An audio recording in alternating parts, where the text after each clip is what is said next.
ইছাপুরে যুবতীকে আঘাত করার ঘটনায় নোয়াপাড়া থানার পুলিশের হাতে গ্রেপ্তার যুবক পেশ করা হলো ব্যারাকপুর আদালতে। নিশিদিন ডায়াগনস্টিক সেন্টার, এ কমপ্লিট ডায়াগনস্টিক সলিউশন। আমাদের ঠিকানা 144/1 সেন্ট্রাল রোড, আনন্দপুরি, ব্যারাকপুর, কলকাতা 122। আমাদের যোগাযোগ 9875338719। প্রেমের প্রস্তাব প্রত্যাখ্যান করা ইছাপুরের যুবতীকে আঘাত করার ঘটনায় ধৃত যুবক মৃন্ময় দাস ওরফে পাপাই দাসকে গ্রেপ্তার করে নোয়াপাড়া থানার পুলিশ ইছাপুর প্রান্তিক এলাকা থেকে। ধৃত যুবককে সোমবার ব্যারাকপুর আদালতে পেশ করা হয় নোয়াপাড়া থানার পুলিশের পক্ষ থেকে। অভিযুক্তের বিরুদ্ধে খুনের চেষ্টার অভিযোগ দায়ের করা হয়েছে নোয়াপাড়া থানার পুলিশের পক্ষ থেকে। ধৃত যুবককে ব্যারাকপুর আদালতে পেশ করার সময় সংবাদ মাধ্যমকে অভিযুক্ত যুবক জানান, কেন মেয়েটাকে ছুরি মেরেছো কেন?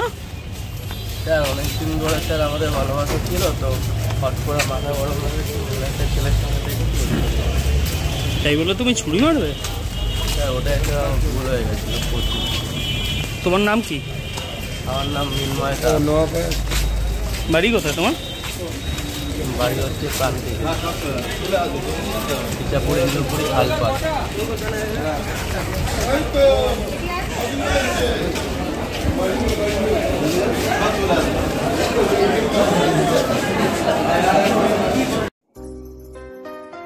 সাধ্যের মধ্যে স্বপ্নের ফ্ল্যাট খুঁজছেন? লাবণ্য গ্রুপের পক্ষ থেকে ব্যারাকপুর হরিসভা মন্দিরের নিকটে সোনাঝুরি আবাসন। থাকছে lift, top floor, set, 0% GST। এছাড়াও থাকছে ব্যাংক লোনের সুব্যবস্থা। ফ্ল্যাট বুকিং চলছে। আমাদের যোগাযোগ 7278200456।